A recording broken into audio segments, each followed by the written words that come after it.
ഇവിടെ മാധ്യമങ്ങളിൽ ഇപ്പോൾ ഒരു പുതിയ ചർച്ചക്ക് ആരംഭം കുറിച്ചിട്ടുണ്ട്. നവസെലഫിസം.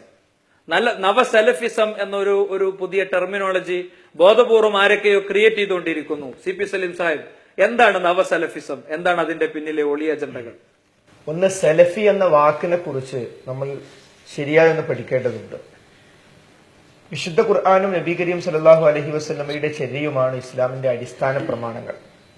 അത് രണ്ടും ദിവ്യ സന്ദേശമാണ്, വിശുദ്ധ ഖുർആനും പ്രവാചക ചര്യയും. ഈ രണ്ട് അടിസ്ഥാന പ്രമാണങ്ങളും എങ്ങനെയാണ് നാം പഠിക്കേണ്ടത്, മനസ്സിലാക്കേണ്ടത്, ജീവിതത്തിൽ പകർത്തേണ്ടത് എന്നതിന് വിശുദ്ധ ഖുർആനും പ്രവാചക ചര്യയും തന്നെ പഠിപ്പിക്കുന്ന രീതിയാണ്. അത് പ്രവാചകനും അവിടുത്തെ അനുയായികളും അഥവാ സ്വഹാബികളും എങ്ങനെയാണോ ജീവിതത്തിൽ പകർത്തിയത്, എങ്ങനെയാണോ മനസ്സിലാക്കിയത്, എങ്ങനെയാണോ വ്യാഖ്യാനിച്ചത്, അതേപോലെ ആയിരിക്കണം. അങ്ങനെ അത് അനുസരിച്ച് ജീവിക്കുന്ന ആ ജീവിത രീതിക്കാണ് യഥാർത്ഥത്തിൽ സലഫിയ്യത്ത് എന്ന് പറയുന്നത്. അതിന് മറ്റൊരു പേര് അഹ്ലുസുന്നത്തി വൽ ജമാഅ, നബി കരീം സല്ലല്ലാഹു അലൈഹി വസല്ലമയുടെയും സ്വഹാബത്തിന്റെയും മാർഗം സ്വീകരിക്കുന്നവർ. ലോകത്ത് ഭിന്നിപ്പ്, അടിസ്ഥാനപരമായ ഭിന്നിപ്പ് ഇന്ന് അറിയപ്പെടുന്നത് മുസ്ലിങ്ങൾ രണ്ട് വിഭാഗങ്ങളായിട്ടാണ്. ഈ ശബ്ദം കേൾക്കുന്ന പ്രേക്ഷകർക്കൊക്കെ അത് പെട്ടെന്ന് പറഞ്ഞാൽ മനസ്സിലാകും. ഷിയാക്കളും സുന്നികളും.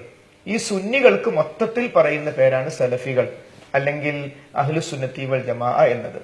അപ്പൊ യഥാർത്ഥ ഇസ്ലാമിന് ഷിയായിസത്തിലേക്കോ മറ്റ് വ്യതിയാനങ്ങളിലേക്കോ പോകാത്ത യഥാർത്ഥ ഇസ്ലാമിന് പറയുന്ന പേരാണ് സലഫിയത്ത്. അതുകൊണ്ട് എല്ലാവരും ഞാൻ മുസ്ലിമാണ് എന്ന് പറയാൻ ആഗ്രഹിക്കുന്നത് പോലെ ഞാൻ അഹ്ലുസുന്നത്തി വൽ ജമാഅത്താണ്, അഥവാ ഞാൻ സുന്നിയാണ്, അഥവാ ഞാൻ സലഫിയാണ് എന്ന് പറയാൻ എല്ലാവരും ആഗ്രഹിക്കുന്നു. അതുകൊണ്ട് ഈ ഇസ്ലാമിനെതിരായ ബോധപൂർവമായ അജണ്ടകളുമായി ദുർവ്യാഖ്യാനങ്ങളുമായി വരുന്ന കക്ഷികളും ഞങ്ങൾ സലഫികളാണ് എന്ന് പറയുമ്പോൾ അവർക്ക് സ്വീകാര്യത കിട്ടും. ഇതാണല്ലോ ശ്രദ്ധിക്കേണ്ടത്, അതാണല്ലോ ശരി എന്ന് ജനങ്ങൾ ചിന്തിക്കും. യഥാർത്ഥത്തിൽ നവസലഫിസം എന്ന് പറയുന്ന ഒരു പദം തന്നെ ഫൗളാണ്. നവ എന്ന വാക്ക് അതിനോട് ചേർത്ത്, സെലഫ് എന്ന് പറഞ്ഞാൽ മുൻ കഴിഞ്ഞു പോയത് എന്നാണ്. അഥവാ സ്വഹാബികളിലേക്ക് ചേർത്ത് പറയുന്നതിനോട് നവ വരും. നവ സ്വഹാബികൾ ഉണ്ടാവില്ല, പ്രവാചകന്റെ അനുചരന്മാർ പിന്നീട് വരില്ല. അതുകൊണ്ട് നവസലഫിസം എന്ന് പറയുന്നത് അർത്ഥം ആലോചിച്ചാൽ ആ പദം പോലും പറയാൻ കഴിയില്ല. കാരണം സലഫ് എന്ന് പറഞ്ഞാൽ കഴിഞ്ഞു പോയത് അഥവാ സ്വഹാബികൾ എന്ന അർത്ഥത്തിലാണ്. അപ്പൊ അതുകൊണ്ട് യഥാർത്ഥത്തിൽ വിശുദ്ധ ഖുർആനും പ്രവാചക ചര്യയും അനുസരിച്ച് ജീവിക്കുന്ന ആളുകൾക്കാണ് സലഫികൾ, സുന്നികൾ, അഹ്ലുസുന്നത്തി വൽ ജമാഅ എന്ന് പറയുന്നത്. അതിൽ നിന്നും ഏതൊരു വ്യക്തിയും ഏതൊരു സമയത്തും ആ യഥാർത്ഥ ആശയത്തിൽ നിന്ന് മാറിപ്പോകും. എങ്ങനെയാണെങ്കിൽ വിശുദ്ധ ഖുർആനിന് പ്രവാചകനും സ്വഹാബത്തും പറയാത്തൊരർത്ഥമോ വ്യാഖ്യാനമോ കൊടുത്താൽ ആ നിമിഷം അവിഷയത്തിൽ സലഫി ധാരയിൽ പോകും. അത് ഹദീസാണെങ്കിലും അങ്ങനെ തന്നെ. ജീവിതത്തിന്റെ ഏതെങ്കിലും ഒരു കാര്യത്തിൽ, സാമ്പത്തിക രംഗത്ത് ഖുർആനും ഹദീസും പഠിപ്പിക്കുന്ന സ്വഹാബത്തിന്റെ രീതിശാസ്ത്രത്തിൽ നിന്ന് അല്പം പിന്നോട്ട് ആ വിഷയത്തിൽ അയാൾ സലഫിയാവുകയില്ല.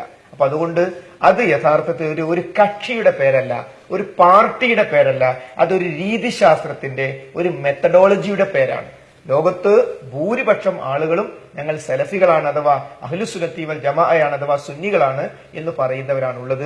ഈ കാര്യം നമ്മൾ ശരിക്കും പഠിച്ചാൽ യഥാർത്ഥത്തിൽ നവസലഫിസം എന്ന പദം ഉപയോഗിക്കാൻ സാധ്യമല്ല. ഏതുപോലെ ഇസ്ലാമിക തീവ്രവാദം, ഇസ്ലാം എന്ന് പറഞ്ഞാൽ സമാധാനപരമായ തീവ്രവാദം, ഇസ്ലാമിക ഭീകരവാദം, സമാധാനപരമായ ഭീകരവാദം. അതേപോലെ തന്നെയാണ് നവസലഫിസം എന്ന് പറഞ്ഞാൽ പുതിയ പഴയ ആ പദം തന്നെ ശരിയല്ല. ദയവ് ചെയ്ത് ഇനി ആരും അത് പ്രയോഗിക്കരുത്. അത് യഥാർത്ഥ അർത്ഥം അറിയുന്ന ആൾക്കാർ ചിരിച്ചു പോകും അത് കേൾക്കുമ്പോൾ. നവസലഫിസം എന്നത് അതിന്റെ പദപ്രയോഗം തന്നെ തെറ്റാണ് എന്ന വളരെ വ്യക്തമായ സമർത്ഥനമാണ് CP സലീം സാഹിബ് ഇവിടെ നടത്തിയിട്ടുള്ളത്. അതിന്റെ ഒരു തികച്ചും ഒരു ഇസ്തിലാഹിയായ സാങ്കേതികമായ സലഫ് എന്നത് ആരാണ്, എങ്ങനെയാണ് എന്നത് വളരെ ഒരു ചെറിയ രീതിയിൽ ഒന്ന് സലഫി എന്ന് പറയുമ്പോൾ പലപ്പോഴും ഈ ഒരു വാദം നേരത്തെ സലീംക്ക് പറഞ്ഞതുപോലെയുള്ള ഒരു വാദം പറഞ്ഞുകൊണ്ട് തന്നെ ആ പദപ്രയോഗം നടത്തുന്നതിനെ വിമർശിക്കാറുമുണ്ട്. അതായത് സലഫ് എന്ന് പറഞ്ഞാൽ മുൻഗാമികളാണ്, പിന്നെ നിങ്ങൾ എങ്ങനെയാണ് സലഫി എന്നുള്ള പദപ്രയോഗം ഉപയോഗിക്കുന്നത് എന്ന് പലരും ചോദിക്കാറുണ്ട്. അപ്പൊ അതിൽ അറബിയിൽ യാ എന്ന് പറഞ്ഞാൽ ഇപ്പൊ ഇന്ത്യക്കാരന് ഹിന്ദി എന്ന് പറഞ്ഞാൽ ഇന്ത്യക്കാരൻ എന്നാണ് അർത്ഥം. അപ്പൊ എന്നതുപോലെ സലഫി എന്ന് പറഞ്ഞാൽ മുൻഗാമികളോട് നിസ്ബത്ത് അഥവാ അവരിലേക്ക് ചേർത്തി പറയൽ, അവരുടെ ചര്യയെ ജീവിതത്തിൽ പകർത്തുന്നവനാണ് സലഫി എന്ന് പറയുന്നത്. അപ്പോൾ ചുരുങ്ങിയ ഭാഷയിൽ പറഞ്ഞു കഴിഞ്ഞാൽ തന്റെ മുൻഗാമികളായ അഥവാ നബി സല്ലല്ലാഹു അലൈഹി വസല്ലമയിൽ നിന്നും അദ്ദേഹത്തിൽ നിന്ന് മതം പഠിച്ച സ്വഹാബത്തിന്റെയും മാർഗം സ്വീകരിച്ചുകൊണ്ട് താബിഈങ്ങളുടെയും അഥവാ അവരെ പിന്തുടർന്ന് ജീവിച്ച ആളുകളുടെയും കൃത്യമായ ഇസ്ലാമിക ആചാര വിശ്വാസ തലങ്ങൾ സ്വീകരിച്ചുകൊണ്ട് ജീവിക്കുന്ന ആളുകൾക്കാണ് സലഫികൾ എന്ന് പറയുന്നത്. ഇപ്പോ ഇവിടെ ഈ രണ്ട് സംസാരങ്ങളിൽ നിന്നും യഥാർത്ഥത്തിൽ എന്താണ് സലഫിയത്ത്, എന്താണ് സലഫ്, ആ പദം എന്താണ് എന്ന് കൃത്യമായി ബോധ്യപ്പെട്ടു കഴിഞ്ഞു. അഥവാ ഇസ്ലാം എന്നാൽ വിശുദ്ധ ഖുർആനും നബി സല്ലല്ലാഹു അലൈഹി വസല്ലമയുടെ സന്ദേശങ്ങളും ജീവിതചര്യയുമാണ്. അത് സ്വീകരിക്കുമ്പോഴേ ഒരാൾ യഥാർത്ഥ മുസ്ലിമായി മാറുകയുള്ളൂ. അതുകൊണ്ട് തന്നെ എൻ്റെ ജീവിതം ഇസ്ലാമാക്കണമെങ്കിൽ ഖുർആനും സുന്നത്തും ജീവിതത്തിൽ സ്വീകരിക്കുകയാണ് വേണ്ടത് എന്ന് തീരുമാനിക്കുന്ന ഒരു വിശ്വാസി, ഒരു മുസ്ലിം, ആ മുസ്ലിം യഥാർത്ഥത്തിൽ സലഫിയാണ്. അവനാണ് നമ്മൾ സലഫി എന്ന് പറയുന്നത്. സഹാബികൾ നബി സല്ലല്ലാഹു അലൈഹി വസല്ലമയെ കണ്ട് അവർ സലഫികളായി. അവിടെ നിന്ന് ഇങ്ങോട്ട് അതേ ജീവിത രൂപം പിന്തുടരുന്ന മുഴുവൻ ആളുകൾക്കും സലഫികൾ എന്ന് അറിയപ്പെടുകയാണ്. അതല്ലാതെ ഇതൊരിക്കലും ഒരു വ്യക്തികൾ ഉണ്ടാക്കിയ കമ്മ്യൂണിസം, സോഷ്യലിസം ഇതുപോലുള്ള ഒരു ഇസമല്ല അത്. മറിച്ച് അതൊരു ജീവിത ശൈലിയാണ്.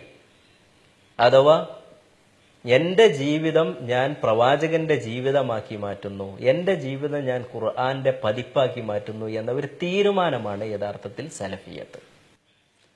ഒരു സംഘടനയല്ല സലഫിയത്ത് എന്ന് നമ്മളിവിടെ ആണയിട്ട് പറയുന്നു.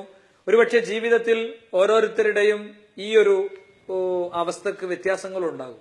ഒരാൾ വിശ്വാസരംഗത്തും കർമ്മരംഗത്തും ക്ലിയർ ആയിരിക്കും. ഒരുപക്ഷെ അയാളുടെ ജീവിതത്തിലെ സ്വകാര്യ ജീവിതത്തിൽ ചില തകരാറുകൾ ഉണ്ടാകും. അയാൾക്ക് സ്വകാര്യ ജീവിതത്തിൽ ചില അബദ്ധങ്ങൾ ഉണ്ടാകും. അപ്പോൾ അയാൾ പ്രവാചകൻ സല്ലല്ലാഹു അലൈഹി വസല്ലമ തങ്ങളുടെ മാർഗത്തിലല്ല, ആ വിഷയത്തിൽ, അഥവാ ആ വിഷയത്തിൽ അയാൾ സലഫിയത്തിലല്ല.